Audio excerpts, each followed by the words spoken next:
Bonjour. Peut-être que tu connais ce gars, c'est Yuri Boyka, un célèbre maître des arts martiaux. Il vient de sortir de la prison la plus dangereuse de Russie et il est prêt à conquérir le monde des arts martiaux mixtes.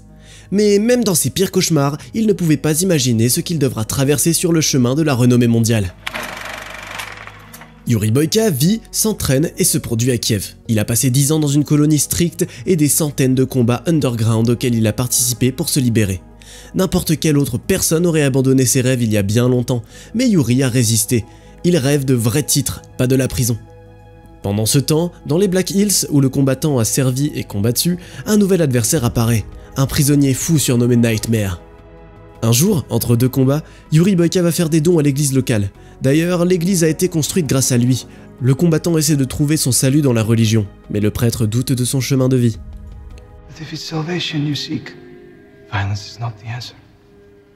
Yuri n'est pas d'accord. Il croit que le Tout-Puissant lui a donné un don unique et que ce serait un péché de sa part de ne pas l'utiliser. Par conséquent, il continue à s'entraîner et il apprend bientôt que Kirill, son manager, lui a trouvé une opportunité de combat. Cette fois, pas de combat clandestin, mais un véritable combat en compétition qui peut lui donner une place pour le championnat d'Europe des arts martiaux mixtes. Avec son manager comme compagnon, Yuri se rend à Budapest. Il a les yeux rivés sur une victoire spectaculaire, d'autant plus que les premières rangées de l'arène sont réservées aux éclaireurs, qui sélectionnent les meilleurs athlètes pour coopérer avec eux. Le combat commence. Dès les premières secondes, on comprend que l'adversaire de Yuri est un athlète qui maîtrise son art. Yuri parvient à peine à esquiver ses coups habiles, et il se fait presque toucher plusieurs fois. Mais cet adversaire irrite tellement Yuri qu'il se lâche complètement et lui frappe la poitrine et la tête. L'adversaire perd son protège-dents et il tient à peine sur ses pieds. Après ça, il se pavane devant le public et célèbre sa victoire, mais l'adversaire se lève malgré tout. C'est là que toute la rage de Yuri le frappe comme une tonne de briques. Yuri triomphe. Après le combat, les éclaireurs s'approchent de lui et disent qu'ils n'ont pas vu un combat aussi impressionnant depuis longtemps. Les hommes veulent revoir Yuri à Budapest et ils lui proposent de rejoindre le nouveau tournoi dans 2 semaines. Yuri accepte promptement et Kirill lui donne sa part de l'argent pour la victoire. En quittant l'arène, Yuri voit que son adversaire est emmené quelque part sur un brancard. On lui apprend que le mec est dans un état critique et qu'il doit aller aux urgences. Yuri a peur. Il se souvient tout de suite de ce que le prêtre lui avait dit quelques jours avant le combat. Le lendemain matin, il se réveille d'un cauchemar et il se rend directement à la salle de sport où Kirill l'attend déjà. Yuri commence à lui demander ce qui est arrivé à l'adversaire d'hier. Son manager ne comprend pas pourquoi Yuri veut savoir ça, vu qu'il a déjà gagné. Mais au final, il lui dit la vérité. He's dead. Yuri ne veut pas y croire. Il demande à Kirill le nom de l'adversaire. Apparemment, la personne s'appelle Victor et il vient de Drovny, une ville en Russie. Le manager conseille à Yuri d'oublier cette histoire et d'aller de l'avant. De toute façon, tous les combattants sont au courant des risques quand ils entrent dans le ring. Mais Yuri ne veut quand même pas suivre ses conseils. Après avoir vu la photo de Victor et de sa femme, il décide fermement d'aller en Russie pour se racheter. Même le fait qu'il reste un criminel fugitif qui a quitté la prison grâce à des combats clandestins ne le fait pas reculer. Yuri ordonne à son assistant de lui faire de faux documents et il précise qu'il n'acceptera pas de refus. Pendant que Yuri arrive en Russie, les funérailles de Victor ont lieu dans la petite ville de Drovny. Un homme s'approche de la veuve du combattant. Il informe la femme que le décès de son mari ne l'exonère pas de payer une certaine dette et que c'est maintenant à la veuve de s'en occuper. Yuri, quant à lui, traverse la frontière russe avec un faux passeport. Il arrive dans un hôtel et se rend tout de suite au centre pour enfants et jeunes où travaille la veuve de Victor. Mais ils n'ont pas le temps de se parler. Des gens viennent chercher la fille dans une voiture noire et l'emmènent quelque part. Yuri arrive à tirer les infos d'un gardien qui lui apprend que la veuve a été emmenée à son second emploi mystérieux.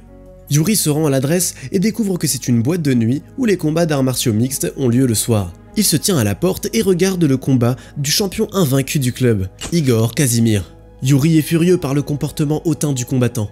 Il fait comme si le ring lui appartenait et il utilise des tours sales contre les adversaires. Puis Yuri se laisse distraire par autre chose. Il voit que la veuve de Victor travaille ici comme serveuse. Mais Yuri n'a pas le temps de parler à la veuve. Les videurs le remarquent et il se fait emmener à l'extérieur. Ils disent que la fille appartient à leur patron et que Yuri n'a pas le droit de l'approcher. Les gardes provoquent Yuri et en un clin d'œil, ils les couchent par terre comme des sacs de patates. Un homme, le même que celui juste avant, sort de l'immeuble opposé et se présente comme Zourab.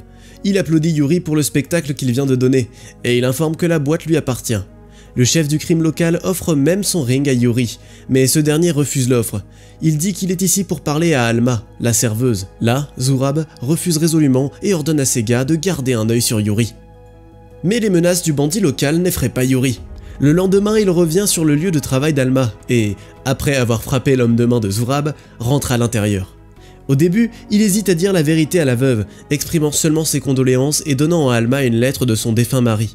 Mais quand la fille commence à se demander d'où ils se connaissent, il lâche le morceau. It was me. I was the one in the ring in Kiev. Yuri demande s'il peut faire quelque chose pour Alma. Elle répond que la seule chose dont elle a besoin, c'est que son mari revienne d'entre les morts. Elle refuse l'argent que Yuri lui offre, disant qu'il est souillé de sang, puis elle dit que c'est un meurtrier. Pendant ce temps-là, de nouveaux combattants sont amenés au club de Zurab. Mais le mafieux ne les aime pas. Il est à la recherche d'un vrai champion qui ferait des combats locaux de vrais spectacles. Et il n'a pas à attendre longtemps. Yuri apparaît à la porte du club. Yuri offre un marché à Zurab. S'il se bat dans son ring, le mafieux laissera Alma tranquille. Les gars s'accordent sur 3 matchs, mais à condition que Yuri se batte avec le champion principal du club. Yuri accepte et dit qu'il fera les 3 combats dans la semaine prochaine, parce qu'il n'a pas l'intention de rester ici. Il n'y a qu'un seul problème. Zurab appelle Yuri par son vrai nom à haute voix, démontrant qu'il ne peut pas échapper à ses limiers, même avec de faux documents. My arena. My rules. Après cette conversation, Yuri appelle Kirill et lui dit qu'il devra rester une semaine de plus. Le manager essaie de le dissuader, mais Yuri est catégorique. Il ordonne à son assistant de changer le billet pour une autre date. Le lendemain, Alma attend Yuri devant l'hôtel. Elle dit au combattant qu'elle n'a pas demandé son aide et elle exige de la laisser tranquille. La veuve de Victor croit à tort que Yuri est venu ici pour la gagner, comme si elle était une sorte de prix. Mais le combattant lui dit clairement qu'il ne s'intéresse pas à elle, il veut juste se racheter. Le jour du premier match arrive. Pendant que les adversaires se préparent pour le combat, Zurab est heureux de tout regarder depuis son espace VIP. L'adversaire de Yuri s'avère être plus fort que prévu, mais Yuri se ressaisit rapidement pour le maîtriser. Au final, il met l'adversaire sur ses omoplates, le saisit à la gorge et... Pendant qu'il se repose après le combat, Alma lui apporte de l'eau. Yuri demande à la jeune fille s'il y a une salle de sport pas loin, vu qu'il ne peut pas aller à celle de Zurab. Le public y est odieux. Alma dit qu'il peut venir s'entraîner chez elle. Le lendemain, Yuri se rend au centre pour enfants et jeunes et il s'entraîne là où Victor se préparait pour les compétitions. L'heure du deuxième match arrive. L'animateur annonce que Yuri Boyka, déjà connu du public, se battra contre les célébrités locales, les frères Ozerov. Yuri apprend donc qu'il devra se battre contre 2 personnes, quelque chose dont il n'était pas au courant bien sûr. Mais il accepte quand même. My arena, my rules. Il faut un certain temps à Yuri pour prendre ses marques dans un match contre 2 personnes, mais il prend rapidement l'initiative et maîtrise rapidement les 2 frères. Mais le combat continue. Dès que Yuri s'occupe d'un des Ozerov, le deuxième est déjà là. À un moment donné, l'un des adversaires blesse gravement le bas du dos de Yuri, et il trouve à peine la force de continuer. Mais Yuri aperçoit le visage d'Alma dans la foule, et il parvint à éliminer les 2 adversaires avec le dernier peu de volonté qu'il lui reste. Yuri sort du ring en boitant. Le public entier chante son nom, et la femme de Victor le regarde avec des yeux complètement différents. Un nouveau jour approche. Zurab reçoit un policier dans son bureau de qui il exige de lui livrer Nightmare de la prison de Black Hills. Le policier refuse d'abord, parce qu'il a déjà failli perdre son emploi à cause d'une aventure similaire, mais Zurab lui propose un marché alléchant. Il dit que le lieutenant recevra non seulement de l'argent, mais aussi un criminel fugitif, Yuri Boyka. Pas du tout au courant de ce qui l'attend, Yuri part s'entraîner après le combat. Alma vient voir le combattant blessé et elle lui propose d'appliquer une décoction spéciale sur le dos. Mais quand Yuri demande pourquoi elle ne quitte pas cette ville, la femme se vexe et arrête ce qu'elle fait. Alma explique que ce centre est le plus grand rêve d'elle et de son défunt mari, et qu'ils ont emprunté de l'argent à Zurab pour ça. Quitter ce centre et les enfants qui y vont serait de la folie totale pour elle. Après avoir appris que Yuri vient régulièrement sur le lieu de travail d'Alma, Zurab devient jaloux. Il vient la voir et il commence à monter la femme contre Yuri. That was an accident. Was it truly an accident? Kirill rappelle Yuri pour lui dire que tout Budapest est couvert d'affiches avec son nom et qu'il est attendu pour se joindre au concours dès que possible. Yuri lui promet qu'il sera à l'arrêt de bus à 9 h ce soir-là. Dès qu'il rentre dans sa chambre d'hôtel, il y voit une personne inattendue.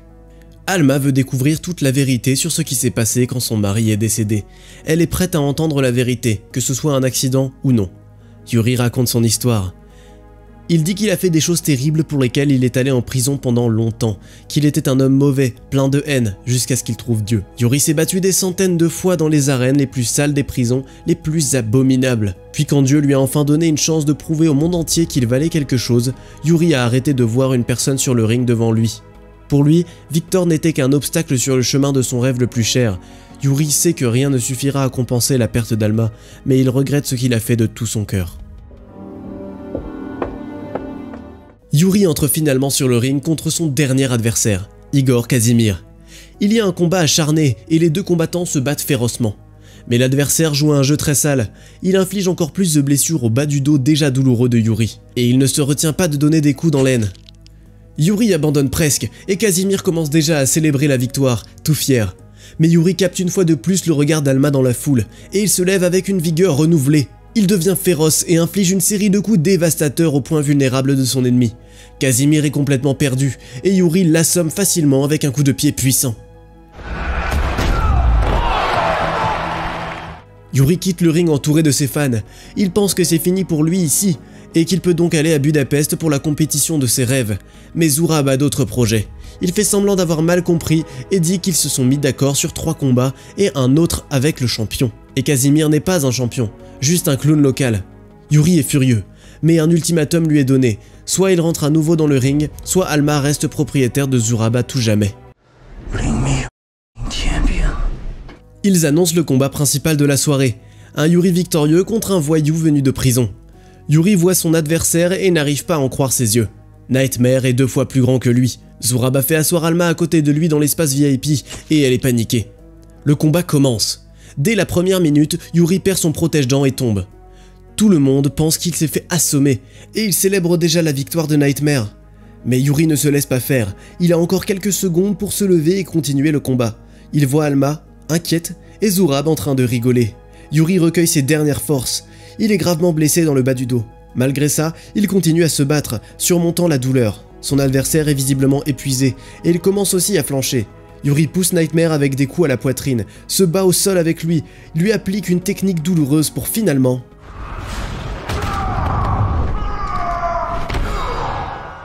Yuri se réjouit, ne soupçonnant même pas que des gars avec des battes l'attendent déjà à la sortie. Au dernier moment, il voit que Zurab saisit Alma et la traîne en dehors de l'espace VIP. Mais Yuri n'a pas le temps d'arrêter le méchant, parce que les gardes de Zurab le retiennent. La veuve de Victor voit le corps de Yuri avant de partir et crie, pensant qu'il est mort. Les gens sortent en panique pensant qu'il y a un raid. Mais ils ne remettent pas Yuri à la police. Donc il se lève, assomme tout le monde, puis il se fait tirer dessus par une autre personne de la mafia. Zurab entend un coup de feu de son bureau, prend une arme et commence à sortir de la boîte avec Alma sous le bras. Sur le chemin, il se tire dessus avec Yuri, lui infligeant plusieurs autres blessures et atteint presque la voiture, mais Yuri est plus rapide. Alma et Yuri sont seuls. Elle dit que Yuri a besoin d'aller voir un médecin tout de suite, mais il ne veut même pas l'écouter. Yuri avoue qu'il n'aura jamais eu le courage de lui demander, mais maintenant, il lui implore son pardon. Sans entendre les mots chers, Yuri se rend à la police. Yuri est de retour dans les Black Hills. 6 mois plus tard, Alma lui rend visite pour la première fois. Elle s'excuse de ne pas être arrivée plus tôt. Elle n'était pas prête. Au début, quand ils se sont rencontrés, Alma était encore trop en colère contre Yuri, mais il lui a montré qu'il y avait encore du bon en lui. La veuve de Victor le remercie de lui avoir redonné sa liberté et sa dignité, et elle prononce enfin cette phrase tant attendue. I forgive you. C'est là que finissent les mésaventures de Yuri Boyka. Les créateurs de la franchise promettent une série, et honnêtement, je l'attends. Laisse un petit message dans les commentaires et dis-moi ce que tu penses qu'il arrivera à Yuri après. Et abonne-toi à la chaîne d'ailleurs, on te montrera encore plein d'autres bons films comme ça.